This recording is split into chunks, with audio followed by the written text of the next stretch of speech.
चलो बच्चों, let's read the question. All alkali metals dissolve in anhydrous liquid ammonia to give blue color solution. It is the ammoniated electron which is responsible for the blue color of the solution, and the electrical conductivity is mainly due to ammoniated electron ENH3. इसका total amount है Y, negative charge. Dilute solutions are paramagnetic due to free ammoniated electrons. This paramagnetism decreases at higher concentration. Above 3 molar concentration, the solutions are diamagnetic and no longer blue but are bronze, copper or bronze, colored with a metallic luster. अभी question में क्या करा है, which of the following statement about solution of alkali metal in liquid ammonia is correct?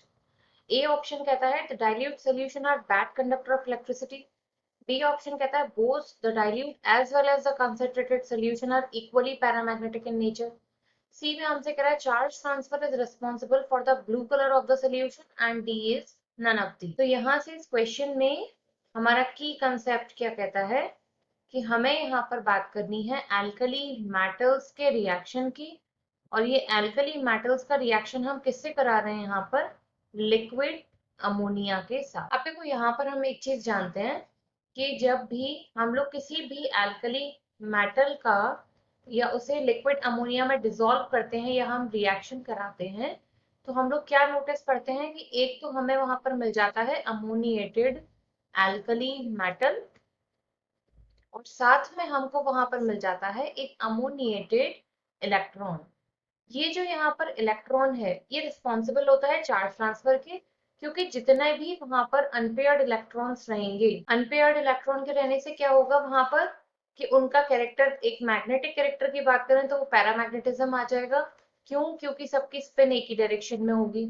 और अगर हम बात करें कि ये अपना, अगर जो अनपेयर्ड इलेक्ट्रॉन है वो एक्साइटेड होकर हायर स्टेट्स में जाता है, और जब ये अपनी एनर्जी को वापस एमिट करता हुआ आएगा तो रेड रीजन से एनर्जी को अब्सॉर्ब करते हुए यहाँ पर ब्लू कलर को एमिट करता हुआ आएगा, हमारी आईज पर आता है और हमको दिखाई देने लगता है. राइट, यही हम लोग जानते हैं.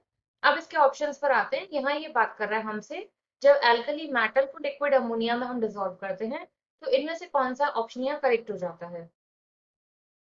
ए की अगर हम बात करें, ए में बोला जा रहा है dilute solutions are bad conductor of electricity. आप देखो क्वेश्चन में अगर आप नोटिस करो उसने क्या बोला है कि डाइल्यूट सॉल्यूशन पैरामैग्नेटिक होता है क्योंकि इसमें बहुत सारे फ्री अमोनिएटेड इलेक्ट्रॉन्स होते हैं, ये वाली लाइन में. तो अगर फ्री अमोनिएटेड इलेक्ट्रॉन है तो सबसे ज्यादा यहाँ पर क्या होगा, मैग्नेटिक कैरेक्टर डेवलप होगा. और जब इलेक्ट्रॉन्स इतने ज्यादा हैं तो वही तो इलेक्ट्रिसिटी कंडक्ट करते हैं, तो फिर ये तो गुड कंडक्टर हो जाएंगे. ए ऑप्शन आपका यहाँ से हो जाता है रॉन्ग. बी ऑप्शन की बात करें, both the dilute solution as well as the concentrated solution are equally paramagnetic in nature, तो ये भी आपका गलत हो जाएगा क्योंकि जैसे जैसे कंसंट्रेशन बढ़ता जाएगा पैरामैग्नेटिक कैरेक्टर डिक्रीज होता जाएगा. सी की अगर हम बात करें, charge transfer is responsible for the blue colour of the solution, तो देखो चार्ज ट्रांसफर रिस्पॉन्सिबल नहीं होता है ब्लू कलर के लिए. जो वहां पर अनपेयर्ड इलेक्ट्रॉन्स हैं, ये इलेक्ट्रॉन्स रिस्पॉन्सिबल होते हैं ब्लू कलर के लिए. तो यहाँ से ये ऑप्शन भी रॉन्ग हो जाता है.